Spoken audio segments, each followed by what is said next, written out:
고린도후서 10장입니다. 인용한 성경은 한글 킹제임스 성경입니다. 1절부터 보도록 하겠습니다. 너희 가운데서 대면하면 비천하고 너희에게서 떠나 있으면 담대한 나 바울이 이제 그리스도의 온유함과 공손함으로 너희에게 권고하노라. 사도 바울은 자신의 첫 번째 편지에서와는 달리 이 10장에 이르기까지 고린도 교회 회원들에게 꽤 부드러운 태도를 보이고 있습니다. 고린도전서 5장의 문제에 대해서 순종한 것에 대해서 성도들을 칭찬하고 있습니다. 그리고 그들의 베풀매의 삶에 대해서 더욱더 고무시키고 있었습니다. 그런데 10장에서부터 13장에서는 분위기가 반전되었습니다. 사도 바울이 이 장에서 다루는 주된 문제는 거짓 교사들을 용인한 일에 관한 일입니다. 여기에서는 또 다른 예수, 또 다른 영, 그리고 사탄의 종들이라는 표현들이 나오고 있습니다. 10장, 11장, 12장, 13장 이렇게 4장에 걸쳐서 바울은 자신의 사역을 이런 다른 영을 가진 자들의 사역과 대조하고 있습니다. 1절은 사도 바울이 비꼬는 투로 말을 하고 있습니다. 그렇지만 이 말은 사실 고린도 교회 회원들의 말을 인용한 것입니다. 그들은 바울이 직접 대면할 때에는 비천하고 약하다고 생각을 했습니다. 그리고 그들과 얼굴을 맞대놓고 대면할 필요가 없는 편지에서는 바울이 허풍을 떨고 있을 뿐이라고 생각을 했습니다. 그렇지만 이러한 성도들을 거칠게 다루는 것은 바울 사도의 뜻은 아니었습니다. 본문 2절에서 사도 바울은 평범한 말로 성도들에게 간청을 하고 있습니다. 2절 그러나 우리가 육신에 따라 행한다고 생각하는 어떤 사람들에 대하여 내가 담대하다고 생각하는 그 자신감으로 너희와 함께 있을 때에 담대하게 되지 않기를 간구하노라. 바울이 그들을 직접 만나기 전에 미리 교회의 성도들이 바로잡히기를 바랐던 것입니다. 그래서 바울이 고린도 교회에 도착해서 얼굴과 얼굴을 대면했을 때 하나님의 대적들에게 했던 것처럼 고린도 교회 성도들을 그렇게 거칠게 다루지 않기를 바랐던 것입니다. 3절 이는 우리가 육신 안에서 행하지만 육신을 따라 싸우지는 아니함이니. 본문 2절 3절에서는 그리스도인의 육신과 관련해서 3가지의 상태가 나옵니다. 첫 번째는 우리는 육신을 따라 행한다. 2절에서 이렇게 말씀하고 있고 두 번째로 우리는 육신 안에서 행한다고 3절에서 말하고 있으며 세 번째는 우리는 육신을 따라 싸우지 아니한다고 또 말씀하고 있습니다. 물리적으로 보면은 그리스도인들은 모두 육신 안에 있습니다. 로마서 8장 8절에서 설명하고 있습니다.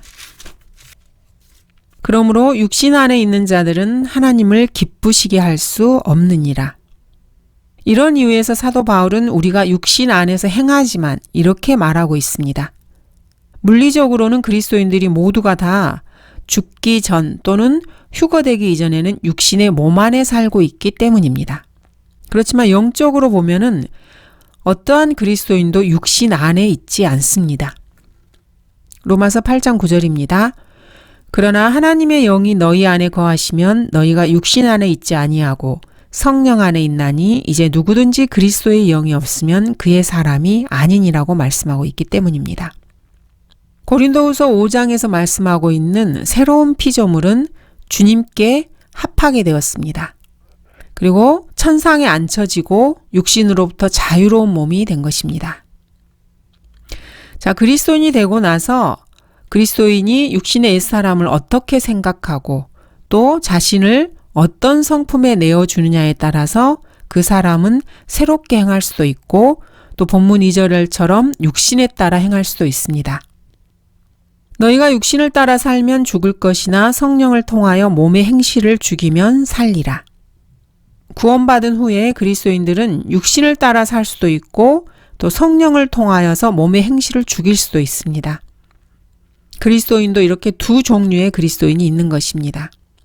고린도 교회 회원들은 사도 바울이 자신들을 거칠게 다룰 때 사도 바울이 육신적이라고 생각을 했습니다. 그렇지만 바울은 자신이 비록 매일 육신 안에 산다 해도 고린도 교회 회원들을 바로잡는 일에 있어서는 육신적으로는 되지 않을 것이라고 말을 했습니다. 3절에서 육신을 따라 싸우지는 아니함이라고 말하고 있습니다. 사도 바울은 고린도 교회의 회원들의 죄들과 전쟁을 벌이는 일에 대해서 이야기할 때 특히 다음 장에 나오는 거짓 교사들에 관련된 말을 할 때 모든 것이 엄격하게 영적인 수준에서 다루어지고 있었습니다. 4절 5절입니다. 우리의 전쟁 무기는 육신적인 것이 아니요 오직 하나님을 통하여 견고한 요새들을 무너뜨리는 능력이라. 여러 가지 구상과 하나님을 아는 지식을 거역하여 스스로 추켜 세운 모든 것들을 무너뜨리며 모든 생각을 사로잡아서 그리스도께 복종케 하니. 이 구절은 고린도 서신서에서 그리스도인들이 반드시 암송하고 마음속에 새겨둬야 할 구절들입니다. 그리스도인들은 모두가 군사들입니다. 그리고 모든 그리스도인들은 전쟁 중입니다. 따라서 이 말씀은 모든 그리스도인들에게 적용되는 말씀입니다. 그런즉 너는 예수 그리스도의 훌륭한 군사로서 고난을 견뎌내라. 전쟁에 임하는 자는 아무도 이 생의 일들에 얽매이지 아니하나니 이는 자기를 군사로 뽑은 자를 기쁘게 하려 함이라. 끝으로 나의 형제들아 주 안에서와 그의 힘의 능력 안에서 강건하라. 너희는 마귀의 술책에 대항하여 설 수 있도록 하나님의 전신 갑옷을 입으라. 이는 우리의 싸움이 혈과 육에 대항하는 것이 아니라 정사들과 권세들과 이 세상 어두움의 주관자들과 높은 곳들에 있는 영적 악에 대항하는 것이기 때문이니라. 성경 말씀에 따르면 그리스도인들은 모두가 전쟁을 하고 있는 군사들입니다. 그리고 우리의 전쟁의 대상은 혈과 육이 아니고 정사들과 권세들과 이 세상 어두움의 주관자들과 높은 곳들에 있는 영적 악을 대항하고 있는 것입니다. 4절은 우리의 전쟁 무기는 육신적인 것이 아니오라고 말씀하고 있습니다. 그리스도인들은 곤봉, 총, 칼, 수류탄, 창, 화살, 총알로 싸우는 사람들이 아닙니다. 그리스도인들의 무기는 영적이기 때문입니다. 그리스도인들의 무기는 하나님의 말씀과 기도입니다. 이 무기들은 하나님을 통하여 견고한 요새들을 무너뜨리는 능력이 됩니다. 이러한 견고한 요새들은 성이나 요새, 포병 진지, 자동화기 진지 등이 아닙니다. 그렇다면 이것들은 무엇이겠습니까? 5절에서 말하고 있는 구상, 즉 이미지네이션들입니다. 이것이 바로 견고한 요새들입니다. 사람들 안에 가지고 있는 생각, 구상, 이미지네이션스, 이것들이 마귀가 세워놓은 견고한 요새들이라고 성경은 말씀하고 있습니다. 그리스도인들은 자신 안에 뭔가를 집어넣어서 이러한 불결한 구상, 이미지네이션을 제거해야만 합니다. 예수님께서는 아버지의 진리로 그들을 거룩하게 하여 주옵소서 이렇게 말씀하셨습니다. 이제 너희는 내가 너희에게 일러준 말을 통하여 깨끗해졌느니라고 말씀하셨습니다. 또 시편 기자도 청년이 무엇으로 자기 길을 정결케 하리이까 주의 말씀을 따라 조심할 것이니이다 이렇게 말하고 있습니다. 5절에서 말하고 있는 또 다른 견고한 요새들은 하나님을 아는 지식을 거역하여 스스로 추켜 세운 모든 높은 것들입니다. 이 세상에서 고안되고 만들어진 어떤 것이든지 사람들로 하여금 하나님을 더 잘 알지 못하게 가로막는 것이 있다면 그것이 무엇이 되었든지 기도와 말씀으로 싸워야만 합니다. 이러한 견고한 요새들을 무너뜨린 후에 취하는 마지막 조치는 모든 생각을 사로잡아서 그리스도께 복종케 하는 것입니다. 여러분이 그런 일을 할 수 있다면 그것은 바로 죄 없는 완벽함을 말합니다. 여러분이 그리스도인이라면 끊임없이 기도하고 또 그리스도에 대한 복종심에서 모든 것, 즉 하루 24시간에 일어나는 모든 생각들을 하나님께 맡긴다면 다시 말해서 여러분의 죄의 몸을 죽은 것으로 여기고 그리스도께서 그 몸을 전적으로 관장하도록 하신다면 그것이 바로 그리스도인인 여러분이 할 수 있는 죄 없는 상태인 것입니다. 여러분은 여전히 여러분 안에 죄를 가지고 있고 여러분 안에는 여전히 옛 성품이 있습니다. 그렇지만 죄에 대해서 승리를 거두고 죄를 정복하면은 그것이 바로 여러분 그리스도인들이 취할 수 있는 죄 없는 상태입니다. 사도 바울은 이 점에 있어서 다른 누구에게도 뒤지지 않았습니다. 러크만 목사님은 자신이 글로 읽었던 많은 사람들 가운데서 사도 바울과 요한 웨슬레가 소위 말하는 자신들의 노력으로 죄 없는 상태를 달성한 것처럼 보인다고 말씀하십니다. 그런 상태를 이룬 사람들은 그렇게 많지 않습니다. 솔로몬은 너의 일들을 주께 맡기라. 그리하면 너의 생각들이 바로 서리라고 말했습니다. 여러분이 술을 안 마시고 담배를 안 피우고 춤을 안 추고 또 그렇게 행하는 사람들과 어울리지 않는 그리스도인이라면 여러분은 뭔가 어려움을 겪고 있을 것입니다. 여러분의 머릿속에는 여러분을 힘들게 하는 뭔가가 있을 것입니다. 여러분 머릿속에 걱정이 있을 수 있습니다. 그리고 어떤 불결한 생각은 죄로 이어질 수 있습니다. 머리통을 잘라버려야만 아마 그런 문제들이 다 해결될지도 모릅니다. 그러나 여러분이 그리스도를 위해 살고자 한다면 여러분은 하나님의 말씀으로 그릇된 생각과 싸워야 합니다. 이 싸움에는 다른 방도가 없습니다. 기도 생활을 하지 않거나 성경 말씀을 알고 하나님께서 깨우쳐 주신 것을 실행하지 않는다면 그 어떠한 그리스도인도 승리의 삶을 살 수가 없습니다. 러크만 목사님께서는 다양한 집회에서 다양한 문제들로 젊은이들을 이렇게 상담해 주셨습니다. 목사님께서 그들에게 충고하는 것은 그 젊은이들의 문제를 다루는 성경 구절을 배워서 시험을 받을 때 그 말씀을 사용하라는 것이었습니다. 그러나 그 다음에 또 가보면은 그들 가운데서 많은 사람들이 여전히 예전의 패배의 모습 그대로 다가오기 일쑤였습니다. 그러면 목사님께서는 그 젊은이들에게 이렇게 질문하셨죠. 형제는 내가 형제에게 준 그 구절들을 배웠습니까? 그러면 그 젊은이들은 목사님 얼굴을 빤히 쳐다보면서 무슨 구절들 말씀이세요? 이렇게 말을 합니다. 그 젊은이들은 자신들의 문제와 관련된 어떤 성경 구절도 제시하지 못합니다. 왜냐하면 그들은 단 하나도 배우지 않았기 때문입니다. 그 사람들은 목사님께서 하라고 한 것을 하지 않았던 것입니다. 목사님께서는 한 친구에게 이렇게 말씀하셨습니다. 집에 가면은 성경에 집중하시기 바랍니다. 성경을 배우세요. 무장하시기 바랍니다. 방비를 굳히세요. 탄약을 챙기고 성경에 몰두하세요. 이렇게 말을 하면은 성경은 몇 개월 무시된 채 방치됩니다. 마귀가 공격하면 그 젊은이는 방어력이 없기 때문에 패배하게 됩니다. 그리고 그 이듬해 똑같은 대화를 또 반복하게 되는 것입니다. 수년 전 마법에서 벗어나서 구원받았다고 주장하는 존 토드라는 젊은이가 있었습니다. 주변 사람들을 떠들썩하게 할 만한 그 사람의 간증으로 인해서 은사주의 교회에서 순회 전도 여행에 그 젊은이를 참가시켜서 간증을 하게 했습니다. 그 친구는 상황이 좋지 않았습니다. 존 토드는 영적으로 성장하거나 삶에서 어떤 승리를 거둘 시간이 주어지지 않았던 것입니다. 대신에 준비되지 않은 상황에서 곧바로 사역에 밀어넣어진 것이었습니다. 어느 날 러크만 목사님께서는 엘라바마의 헌츠빌에 있는 그에게서 한 통의 전화를 받았습니다. 그는 이렇게 말했습니다. 잭 칙이 저에 관해서 목사님께 전화했었나요? 맞네. 목사님께서 말씀하셨습니다. 그는 계속해서 말을 이어갔죠. 잭 칙이 말하기를 목사님께 전화하면 목사님이 저를 도와주실 거라고 하더라고요. 목사님께서 물으셨습니다. 뭐가 문제죠? 그러자 그가 이렇게 말했습니다. 저는 사실 마법을 하고 다녔습니다. 구원받은 지는 현재 한 5년째 정도 되고요. 설교를 하려고 노력 중입니다. 근데 제가 설교하려고 일어서면은 사람들은 저를 보고 웃기만 하지 제 말에 주의를 기울이지 않습니다. 제 사역에 뭔가 문제가 있는 것 같습니다. 그리고 저는 로스앤젤레스에서 벗어나야겠어요. 예전에 마법을 했던 사람들이 저를 청부 살인하려고 하고 있습니다. 이곳 엘라바마의 한 농장에 머물고 있는 지금은 그렇게 괴롭진 않습니다.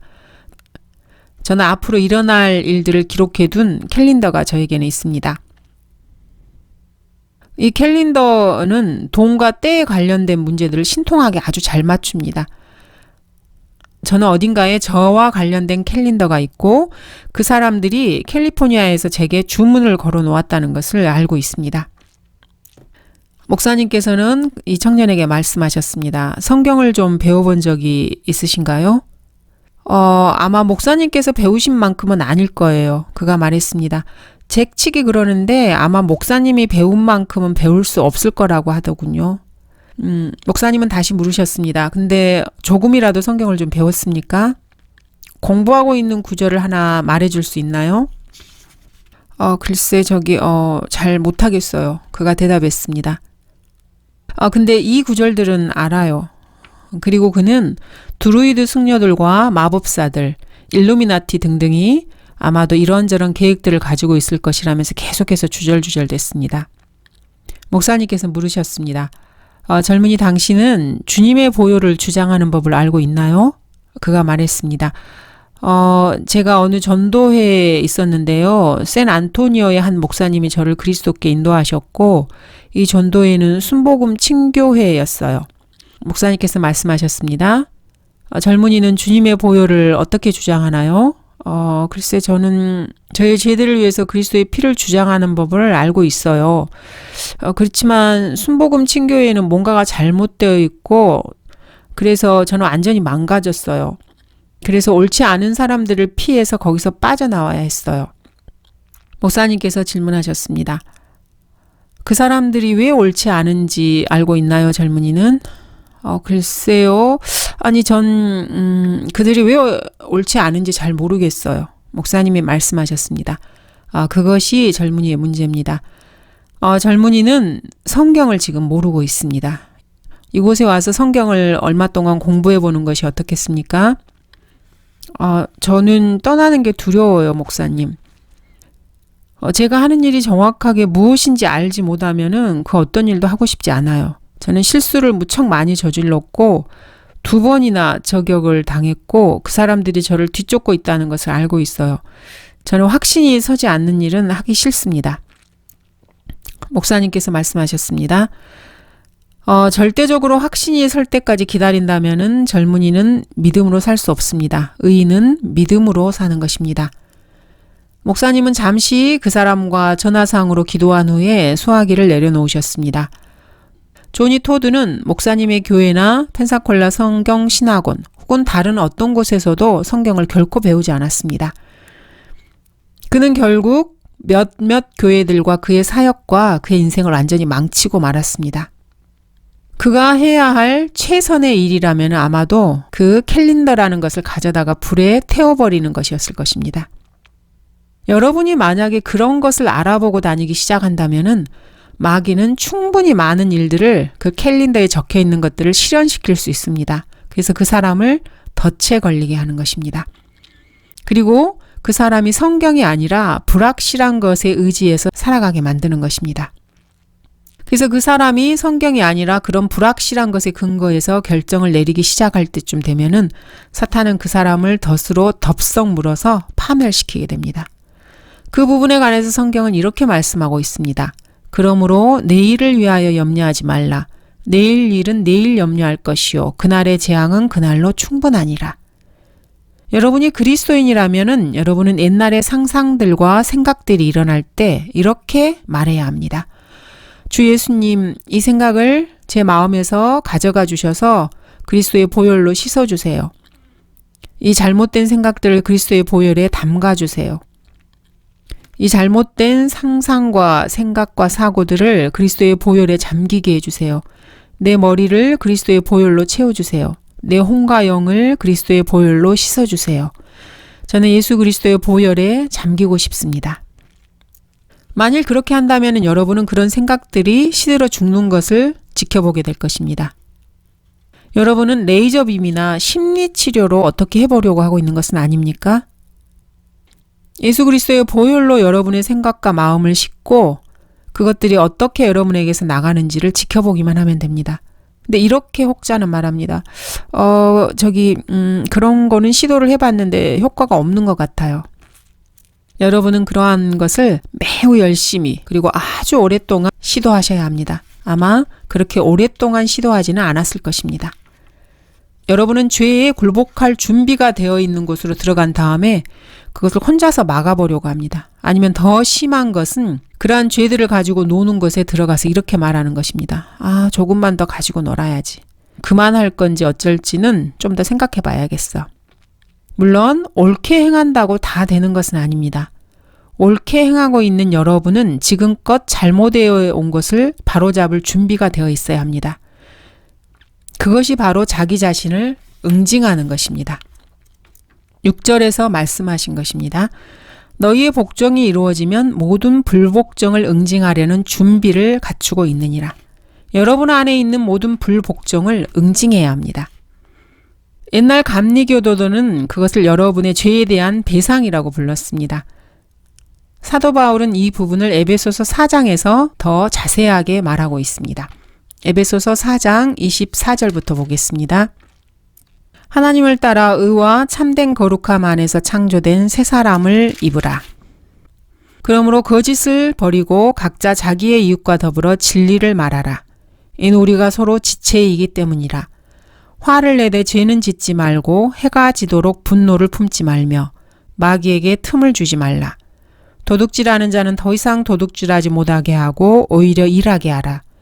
그가 손수 선한 일을 하여 궁핍한 자를 구제할 수 있게 하라. 너희 입에서 어떠한 더러운 말도 나오지 아니하게 하고 오직 서로를 세우는 데 필요한 좋은 것만을 말하여 듣는 자들에게 은혜를 끼치게 하라. 하나님의 거룩한 영을 슬프게 하지 말라. 너희가 그로 인해 구속의 날까지 인치심을 받았느니라. 모든 신랄함과 분개와 분노와 고함 지르는 것과 욕설을 모든 악의와 함께 너희로부터 버리라. 너희는 서로 친절하고 다정다감하며 서로 용서하되 하나님께서 그리스도를 위하여 너희를 용서하신 것 같이 하라. 7절, 8절입니다. 너희는 모든 것을 외모로만 보느냐? 만일 어떤 사람이 자기가 그리스도에게 속한 줄로 믿는다면 그가 그리스도에게 속한 것 같이 우리도 그리스도에게 속해 있음을 그 자신이 다시 한번 생각해야 하리라. 주께서 우리에게 주신 권위는 너희를 세우려는 것이지 무너뜨리려는 것이 아니니 내가 우리의 권위에 관하여 좀 더 자랑한다 할지라도 결코 부끄럽지 않을 것이라. 모든 것을 외모로만 보는 것에 대해서는 고린도후서 5장에서 이미 살펴보았습니다. 고린도 교회 회원들은 바울의 외모를 보고서 아니 어떻게 저런 사람이 사도가 될 수 있지? 저렇게 생긴 사람이 어떻게 구원을 받을 수 있지? 이렇게 말하는 것이 고작이었습니다. 그렇지만 사도 바울은 고린도 교회 회원들에게 스스로를 들여다보라고 촉구하고 있습니다. 자신들이 예수 그리스도께 속해 있다고 믿는다면은 자신들이 믿고 있는 것을 바울과 바울의 동료들도 똑같이 믿고 있다는 것을 알아야 한다는 것입니다. 따라서 고린도 교회 회원들이 자신들의 구원을 확신한다면은 그들은 바울과 그의 동료들의 구원도 인정을 해야만 합니다. 사실 이 문제는 구원 그 이상의 문제였습니다. 사도 바울의 사도로서의 권위와 관련된 문제였습니다. 사도 바울은 이후 몇몇 장들에서 자신의 사도직을 옹호할 준비를 갖추고 있었습니다. 여러분이 사역자라면은 여러분의 사역을 변호하거나 사역의 성공 사례들을 보고할 때마다 여러분의 대적들은 여러분이 자랑하거나 우쭐거린다고 비난할 것입니다. 그래서 바울은 나는 하나님께서 나에게 주신 권위에 대해 자랑할 것이고 그 일을 부끄러워하지 않을 것이다. 이렇게 말을 했습니다. 하나님께서는 그리스도의 몸을 세우게 하려고 사도들을 주셨습니다. 그러나 고린도 교회 회원들은 바울이 고린도에 있는 교회를 혼란케 하는 데 뜻을 두고 있다. 이런 이야기만을 들었던 것입니다. 9절에서 11절입니다. 이는 내가 마치 편지들로 너희를 놀라게 하는 것처럼 보이지 아니하려는 것이라.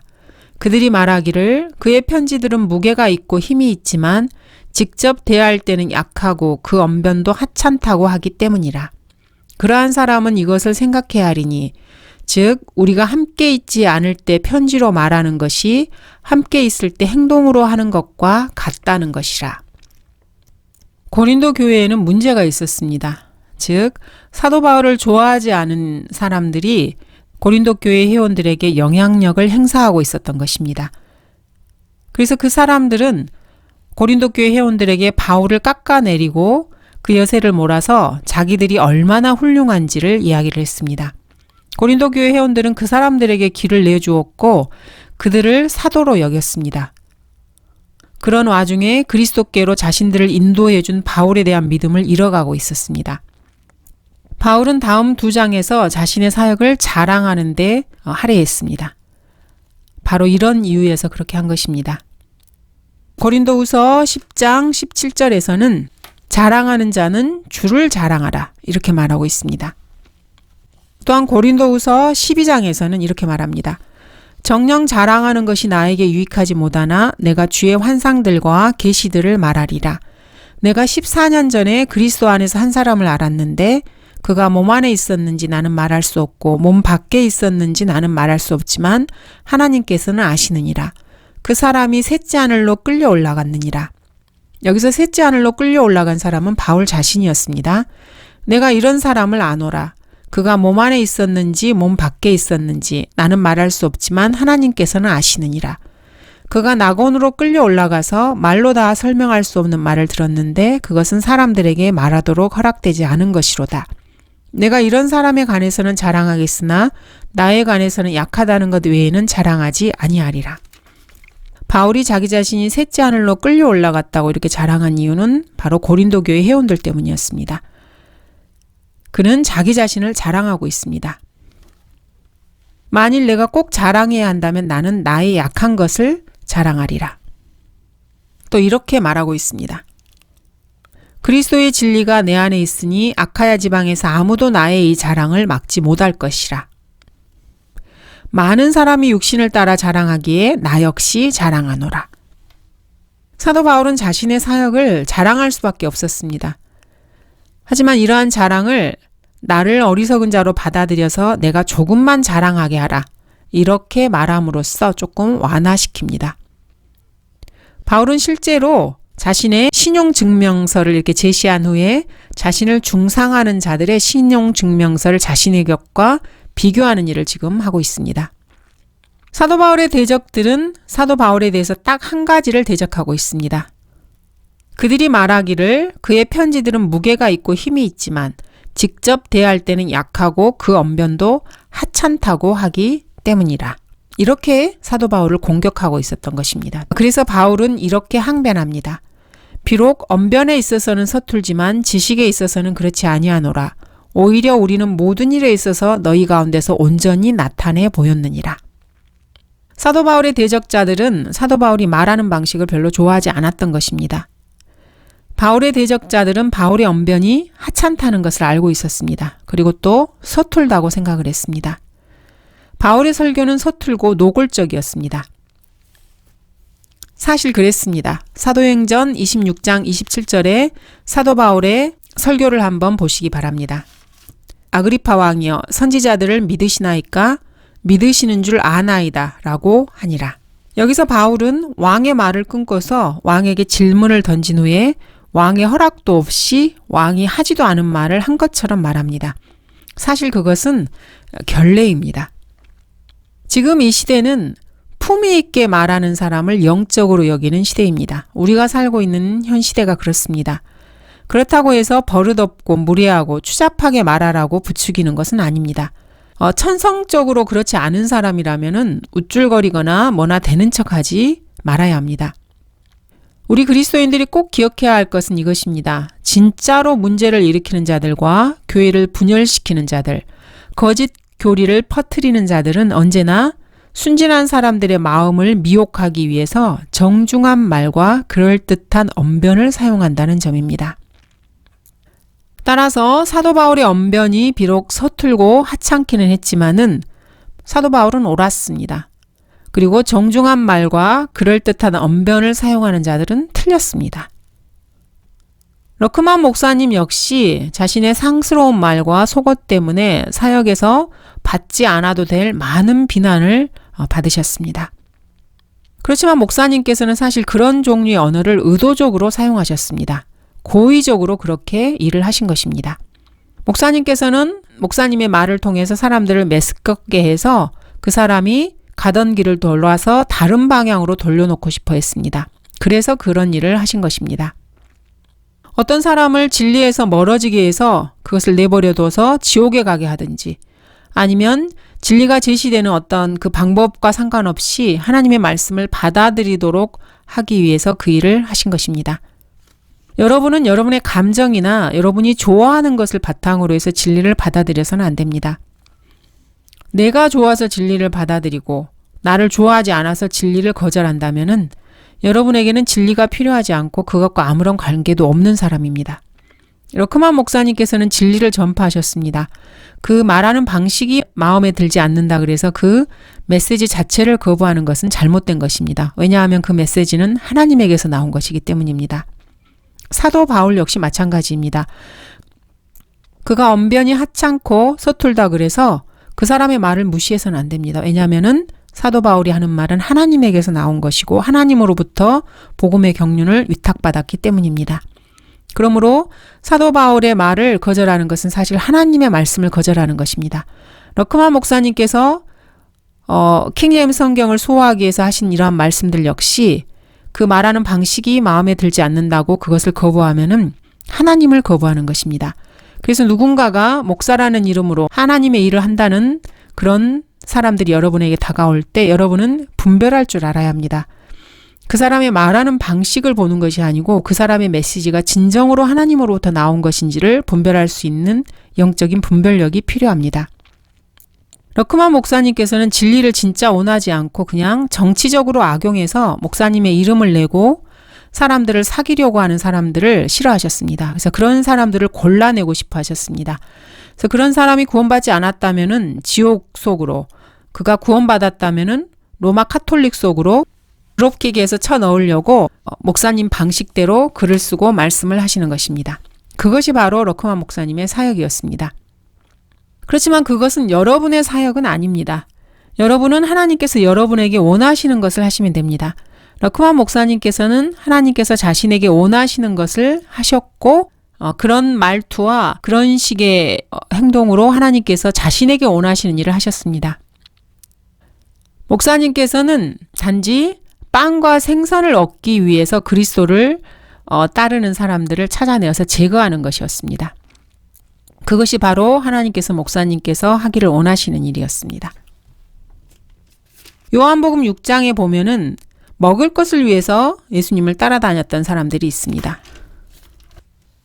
그때부터 제자들 중 많은 자들이 물러가고 더 이상 주와 함께 다니지 아니하더라.